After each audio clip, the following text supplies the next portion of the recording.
Depois desses dias de leitura, após termos observado a necessidade de reunir conteúdos para resistir às más consciências, numa alusão à reconstrução do templo pelos Macabeus, foi feita no mês de Casleu.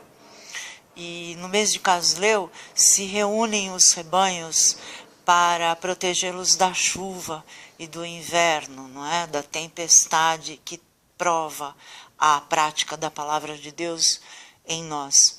Então, depois de ter observado a necessidade de resistir às más consciências, lutar contra elas a partir da reflexão silenciosa da alma e colocar-se no monte mais alto da razão, o que facilita a própria reflexão sobre os dados da consciência, depois de assumir os maus conteúdos da inteligência como sendo nossos pecados, pedir perdão por eles e assim nos converter, nós chegamos à razão de que o corpo humano é o templo do Espírito Santo.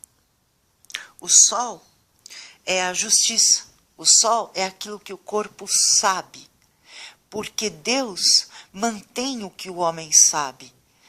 O dia transmite a mensagem a outro dia, a noite a sussurra a outra noite, diz o Salmo.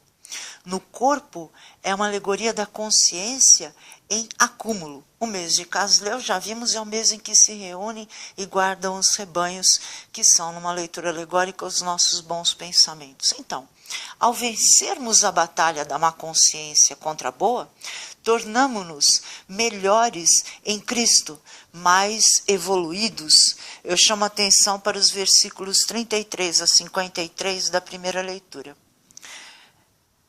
Naqueles dias, Judas e seus irmãos disseram: nossos inimigos foram esmagados, vamos purificar o lugar santo e reconsagrá-lo. Todo o exército então se reuniu e subiu ao monte Sião.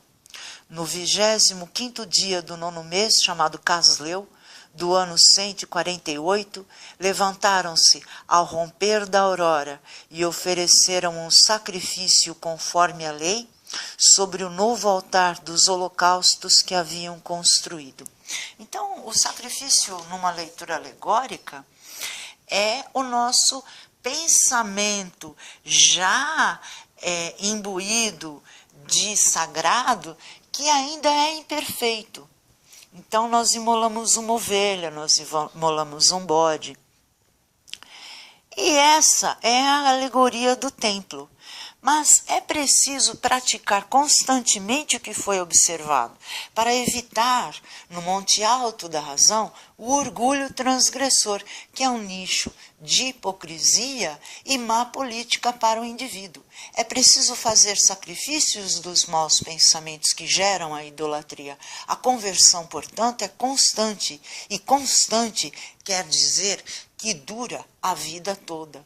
Eu chamo a atenção para a leitura do Evangelho de hoje, em que se estacionou no templo o processo de conversão, a hipocrisia deu lugar à autoridade falsa, às mentiras e ao amor ao dinheiro, que é uma idolatria. Naquele tempo, Jesus entrou no templo e começou a expulsar os vendedores e disse: está escrito, minha casa será casa de oração. No entanto, vós fizestes dela um antro de ladrões.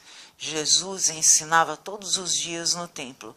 Os sumos sacerdotes, os mestres da lei e os notáveis do povo procuravam modo de matá-lo, mas não sabiam o que fazer, porque o povo todo ficava fascinado quando ouvia Jesus falar. Ora, o que havia acontecido antes que Jesus notasse o erro no templo? O que acontecera fora a falta de conversão. Nós viemos à Terra a fim de evoluir a alma e nos renovarmos em partes boas de espírito.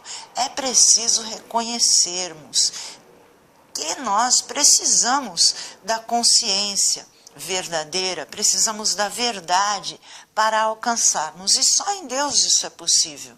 Numa leitura alegórica, nossa alma e o espírito são o mundo, e com eles se harmonizam nossa alma e nosso espírito quando e se conectados a Deus, pois são criação dele, eterna.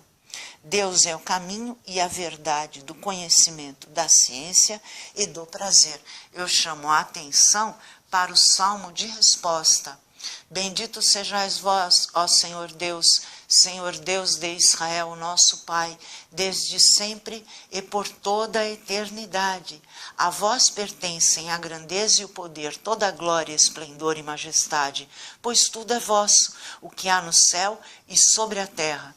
A vós, Senhor, também pertence a realeza, pois sobre a terra, como rei, vos elevais. Toda a glória e riqueza vem de vós. Sois o Senhor e dominais o universo. Em vossa mão se encontra a força e o poder. Em vossa mão tudo se afirma e tudo cresce. A partir do momento em que permitimos uma má consciência em nosso espírito, a partir do momento em que nós nos deixamos vencer por ela, o orgulho nos torna culpados de uma grande transgressão e passamos a adorar a consciência má que venceu o nosso bom entendimento, e daí nasce a idolatria.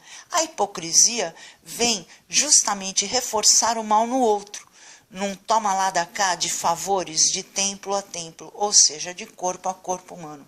Vencer a má inteligência é imperativo. Aqui no Salmo responsorial, o céu e a terra, o céu é o entendimento, a terra é a alma. A realeza e o rei são o nosso juízo, que pertence ao Senhor. E a força do Espírito e o poder também são do domínio do Senhor. E na mão dele tudo se afirma e tudo cresce. Portanto, vencer a má inteligência é imperativo. Na véspera de sua paixão, Jesus tomou o pão e disse: este é o meu corpo. Do mesmo modo, ao fim da ceia, ele tomou o cálice com o vinho e disse: este é o meu sangue. Quem comer da minha carne e beber do meu sangue terá a vida eterna. Senhor, salvai-me.